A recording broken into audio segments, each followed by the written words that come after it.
नमस्कार. मी काय शेतकरी नाही, पण मी सेल्सचा माणूस आहे. पण हे सगळं बघितल्यानंतर आणि माने सरांकडून विचार ऐकल्यानंतर हे लक्षात आलंय की हे जे काय आपण उत्पन्न बघतो हे सहज काम नाहीये. ह्याच्या मागे खूप मेहनत आहे आणि फक्त मेहनत करून नाही मित्रांनो चालत, तर त्या जमिनीला पोषक देणं, जसं तुमच्या माझ्या शरीराला आज पोषक गोष्टी हव्यात तरच मी ठणठणीत राहू शकेल, तसंच ह्या माझ्या माय मातेला, जमिनीला जर का टेराटेक टेक्नॉलॉजीचं जर का पोषक तत्व जर का मिळालं तर मित्रांनो आपली पुढची येणारी पिढी ही निरोगी जगणार आहे. ह्यांना दवाखान्याचा पुढे लाखो करोडो रुपयाचा खर्च होणार नाही. तरी माझं हेच म्हणणं आहे, हे सगळं आज बघितल्यानंतर अजून पण मला व्हिजिट करायची आहे, वेगवेगळ्या शेतांमध्ये पाहायचंय जाऊन.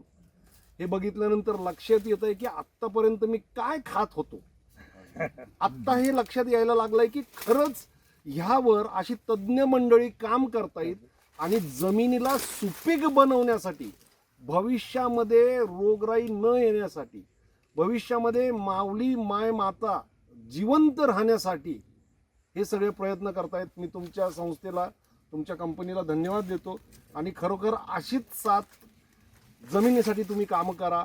शेतकरी बांधव माझे बेस्ट ऑफ बेस्ट हीच टेक्नॉलॉजी वापरून स्वतःच्या शेतामध्ये प्रगती करण्याचं काम करतील.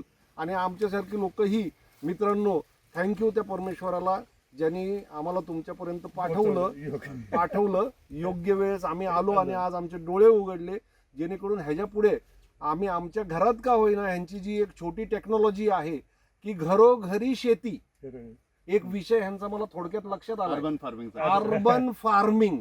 तर सर सगळ्यात पहिल्यांदा ही शेती निशान गार्डन नाशिक आडगाव इथे माझ्या बंगल्यावर आणि त्याच्या परिसरात मी करू इच्छितोय. आणि माझ्या बरोबर माझे मित्र आणि माझे मेहुणे विजय कांदळकर हे पण त्या गोष्टीसाठी तयार. आता गाडीतून येताना आमची चर्चा झाली आणि आम्ही तयार झालो की आपण घरातून सुरू करूयात जैविक शेती. बरोबर ना? बरोबर शब्द आहे, जैविक शेती ही घरातून सुरू करूयात, मग गाव सुधरूयात. बरोबर आहे. साहेबांनी जे सांगितलं की ज्या वेळेस आपण पिकं घेतो तर सगळ्यात महत्वाचं आहे बेसल डोस. म्हणजे आपली सुरुवात होते बेसल डोस पासून, आणि बेसल डोस मध्ये ज्यावेळेस जैविक टेक्नॉलॉजी जाईल जमिनीत आणि त्यावेळेस टेराटेक टेक्नॉलॉजी वरून ज्यावेळेस स्प्रिंग मध्ये आणि जमिनी मार्फत जाईल तर त्याचं जे कॉम्बिनेशन मिळतं त्याचा रिझल्ट आहे.